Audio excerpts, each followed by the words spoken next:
मंगले शिवे सर्वार्थसाधिके शरणं त्र्यंबके गौरी नारायणी नमस्ते।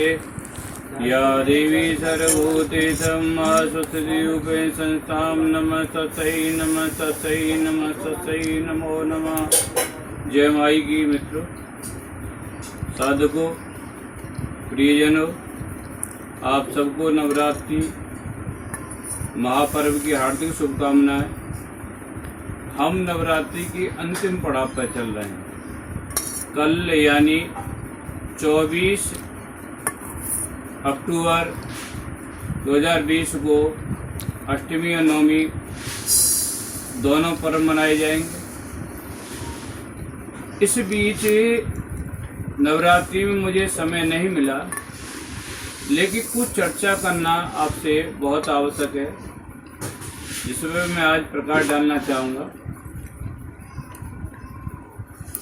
मित्रों, बहुत सारे फोन इस तरह के आए हैं, उन्होंने मेरे पहले वीडियो को सराहा है, लेकिन कुछ समस्या भी, कुछ बातें जो संदेहपूर्ण हैं वो मेरे सम्मुख रखी हैं। मार्कंडेय पुराण का जो सप्तमी भाग है, जिसमें देवी की आराधना है 3 रूपों में, उसको लेकर कुछ माता और बहनों ने फोन करके कई बार मुझसे पूछा और कई बार उन्होंने बताया कि वो एक अध्याय का नित्य पाठ करती हैं।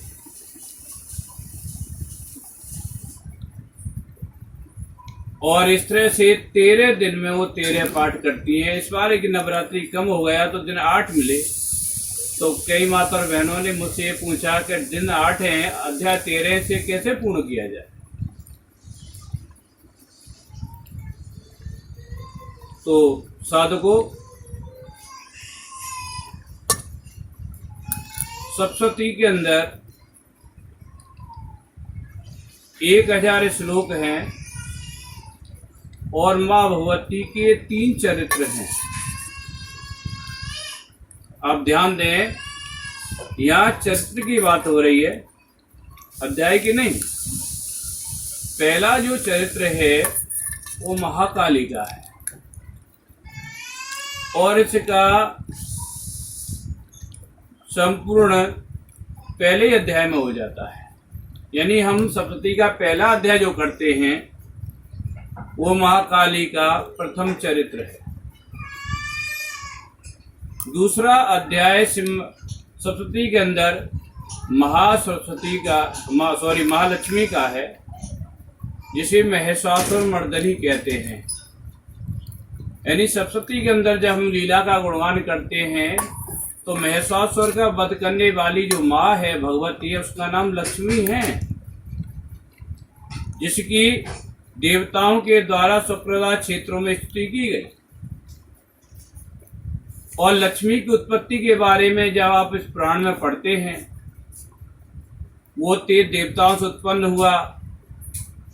देवताओं ने अनेक प्रकार की शक्तियां उन्हें दी। हिमालय ने देवी को शेर का जैसा वाहन दिया, ब्रह्मा ने कमंडल दिया, माला दी, इंद्र ने वज्र दिया। इस तरह से महालक्ष्मी का जो शरीर निर्माण है वो देवताओं के तेज से हुआ और देव कार्यों के लिए हुआ। तो उस समय संकट देवताओं के ऊपर था, केवल मानव जाति पर ही नहीं। महिषासुर का आतंकवाद बहुत बड़ा था।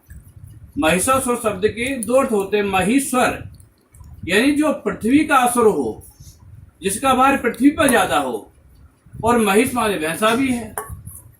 2 शब्द है। यानी ऐसा असुर पैदा हो गया जो पृथ्वी पर ही भार बन गया, पृथ्वी पर उसका पाप बढ़ गया और ऐसी समस्या उत्पन्न हो गई जिसे देवता दूर नहीं कर सकते थे। उसका समाधान संपूर्ण देवलोक के तेज से निर्मित जो देवी हुई, भगवती हुई, उसके रूप से हुआ, जिसका नाम लक्ष्मी कहा गया।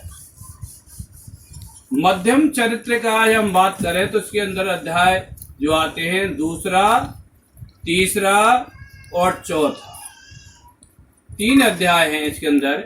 इसे मध्यम चरित्र कहा जाता है। तो जो साधक एक ही चरित्र का पाठ करते हैं उनके लिए एक दिन में संपूर्ण सप्तशती का पाठ नहीं करना चाहते, उन्हें एक दिन में एक चरित्र का पाठ करना बहुत आवश्यक है। तीसरा जो चरित्र इसमें आता है उसे उत्तम चरित्र कहते हैं, और वो चरित्र महासरस्वती का है। महासरस्वती का चरित्र में रक्तबीज, चंड मुंड आदि सब दानव का वध की बात है, और इसका पूर्ण जो होता है 12वें अध्याय पे जाकर होता है। तो 12वें अध्याय में इसमें जब देवताओं पर तीसरी बार संकट आया रालोक पर, तो उसने देवी भगवती की आराधना की। जो माँ भगवती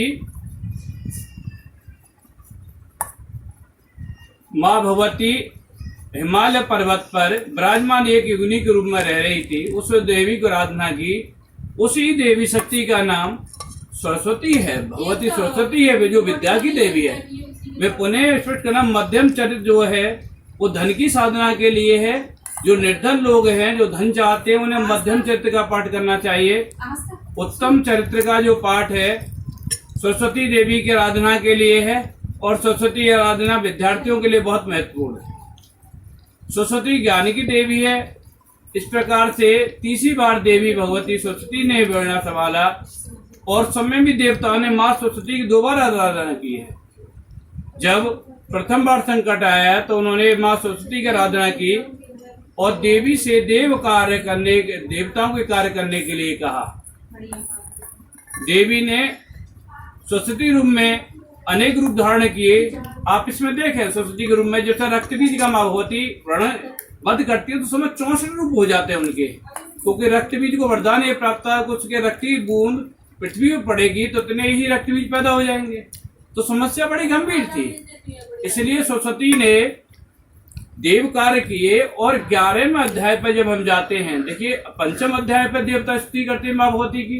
11वें अध्याय पर जब देवताओं के कार्य हो जाते हैं, सब असुरों का वध हो जाता है, तो 11वें अध्याय में माँ भगवती की फिर आराधना करते हैं देवता। तो सरस्वती का एक रूप ऐसा है जिसमें माँ भगवती की 2 बार आराधना करते हैं, और 2 बार आराधना करने तो मित्रों यानी सरस्वती के स्वरूप की देवता 2 बार पूजा करते हैं, 2 बार प्रार्थना करते हैं। और उसके बाद में जब देव कार्य सब असुरों का विनाश हो जाता है तो 11वें अध्याय जो है वो देवताओं द्वारा भगवती की स्तुति का ही है। और जब भगवती की स्तुति का है तो देवता अंतिम में से अध्याय में माँ भगवती से प्रार्थना करते हैं कि हे माँ, जब जब भी हम पर संकट हो, जब हम कष्ट में हो, मानव जाति के विकास कार्य नहीं हो रहा हो, और जब हम आपका आह्वान करें, आपको बुलाए, तो माँ हमारे कार्य के लिए आप पधारें, क्योंकि आपकी शक्ति के बिना देवताओं का कोई कार्य नहीं हो सकता। आपकी शक्ति के बिना संसार का संचालन नहीं हो सकता। आपके बिना हमारे मनुष्य सब अधूरे हैं। इसलिए जब जब भी इस पृथ्वी लोक पर संकट होगा माँ, हम आपको पुकारेंगे, आप आए और हमें सहारा दें। तो देवी भगवती वहाँ पर एक शब्द कहती है कि जब जब मानव जाति पर संकट होगा और आप मुझे पुकारोगे, मैं अवश्य आपकी परेशानी दूर करूंगी। और शरद काल में जो नवरात्रि जो आते हैं, जो मेरी उपासना करेगा उसके सारी कष्ट और सब प्रकार के विकारों को दूर करूंगी। उसके साथ देवी ये भी आश्वस्त करती है कि द्वापर में जब कृष्ण का अवतार होगा तो मैं यशोदानंद के घर में शक्ति के रूप में अवतर रहूंगी और विंध्याचल वासिनी के रूप में हिमालय वास करूंगी। जब जब जल पृथ्वी पर नहीं बरसेगा, जल का संकट होगा, तो मैं शाकंभरी रूप में देवता और जीवों की सहायता करूंगी। इस प्रकार से देवी भगवती देवताओं को अनेक प्रकार के वरदान देती है। दूसरा ये देखिए, जिन सुतराम राजा ने एक कथा को सुना, उसके सारे संकट से सप्तशती के पाठ सुनने मात्र से ही समाप्त हो गए जो मार्कंड जी ने सुनाया। इसलिए एक बात और ध्यान देने की है, कुछ लोग चंडी पाठ में बड़े कंफ्यूजन होते हैं कि चंडी है क्या, दुर्गा है क्या। देखिए, जो शक्ति दुर्गम कठिन कार्यों को करती है उसका ही नाम दुर्गा है। दुर्गा देवी की एक उपाधि है, दुर्गा की शक्ति का नाम नहीं है। तो दुर्गा इसलिए है कि दुर्गम कार्य करती है, इसलिए उसका नाम दुर्गा है। इस तरह से नव दुर्गा जो है, 9 दुर्गा है ये। इसमें 9 दुर्गाओं की बात करें, पहली शैलपुत्री है जिन्होंने दुर्गम काज किए, दूसरी ब्रह्मचारिणी है, और तीसरी जो है चंद्रघंटा है, चौथी कुष्मंडा है, पांचवी स्कंद माता है, छठी कात्यायनी है, सातवीं कालाती है, आठवीं महागौरी है, और 9वीं सिद्धात्री है। ये 9 नव दुर्गा हैं। यानी इन रूपों ने संसार के कठिन कार्यों को किया, संसार में मानवता के लिए तप किया, मानवता स्थापित की, भक्तों के संकट दूर किए और संपूर्ण अघों का नाश किया। इसलिए 9 दुर्गा ऐसे शक्ति हैं जिनका स्मरण मात्र से ही जीव के संकट दूर हो जाते हैं। इसके अलावा सप्तशती में, मार्कंडेय पुराण में सप्तशती में हम बात करें तो रात्रि सूक्त है, निर्वाण मंत्र है, सर्व मंगल मंगले शिवे सर्वार्थ साधके शरण्य त्र्यंबके गौरी नारायणी नमस्ते। देवी का बीज मंत्र है, काली का अलग है, लक्ष्मी का अलग है, सरस्वती का अलग है, इनकी उपासना से। और वेदयुक्त श्री सूक्त है, रात्रि सूक्त है, इनकी उपासना से देवी को प्रसन्नता होती है। दूसरा, एक और बात मैं कहना चाहता हूं कि शक्ति की उपासना भारतवर्ष में शरदकालीन नवरात्रि से लेकर दिवाली तक होती है। केवल नवरात्रि तक ही नहीं होती, दिवाली तक होती है। दिवाली वाली दिन हम लक्ष्मी पूजन करते हैं ना, इसलिए जिनका नवरात्रि में पाठ छूट गया है या आगे वो सप्तशती का पाठ करना चाहते हैं, भगवती की उपासना करना चाहते हैं, तो दिवाली तक ऐसा समय है वो शक्ति उपासना कर सकते हैं। किसी भी उपचार से करें, पंच उपचार से करें, षोडशोपचार से करें, यथालब्धोपचार से करें, किसी उपचार से करें। मेरा आपसे एक निवेदन है कि सप्तशती के पाठ में एक चरित्र का पाठ अवश्य करें, और अगर चरित्र का पाठ नहीं कर सकते, देवी का निर्वाण मंत्र का पाठ करें। निर्वाण मंत्र का पाठ नहीं कर सकते, रात्रि सूक्त करें, श्री सूक्त करें। और जो साधक देवी के मध्यम चरित्र का लक्ष्मी कृपा चाहते हैं, वो मध्यम चरित्र का पाठ करें, उन्हें श्री सूक्त का पाठ करने की जरूरत नहीं है। तो मध्यम चरित्र देवी का अपने में लक्ष्मी का ही चरित्र है। जिनको धन की चाह है, धन की साधना चाहते हैं, उन्हें मध्यम चरित्र का पाठ करना चाहिए। विद्यार्थी वर्ग जो विद्या चाहता है, माँ सरस्वती के रूप की उपासना चाहता है, उन्हें सरस्वती के उत्तम चरित्र का किसी अध्याय का पाठ करना चाहिए, सुनना चाहिए। और जो आध्यात्म लोग हैं, जो संसार से व्यक्ति चाहते हैं, उन्हें महाकाली का पाठ करना चाहिए। वैसे महाकाली का जो पाठ है इस सरस्वती के अंदर 2 बार आया है, सरस्वती के रूप में भी आया है, रक्तवीर को मारती है, और महाकाली का प्रथम चरित्र भी है। दोनों मंत्र, एक काली है एक महाकाली है। इसलिए पहला जो अध्याय, पहला जो चरित्र है वो महाकाली का है, और रक्तबीज का जो वध करने वाली देवी है वो काली है। सिर्फ कुछ लोगों को संदेह होता है कि काली का जो यानी महाकाली का जो काली का जो चरित्र पहली बार है, पहले चरित्र जो है महाकाली का है, और सरस्वती के रूप में जो देवी रक्तबीज का विनाश करती है उसे का नाम काली है। इसलिए दोनों के अंतर को समझें। मेरा आपसे अनुरोध है कि आप इसी रूप में आगे उपासना करें, एक चरित्र अवश्य करें, और किसी उपचार से करें। मैं ये नहीं कहूँ, लेकिन देवी की उपासना करें। तो संसार जीवन को चलाना है तो शक्ति की कृपा बहुत आवश्यक है। शक्ति के बिना कोई साधन नहीं कर सकते।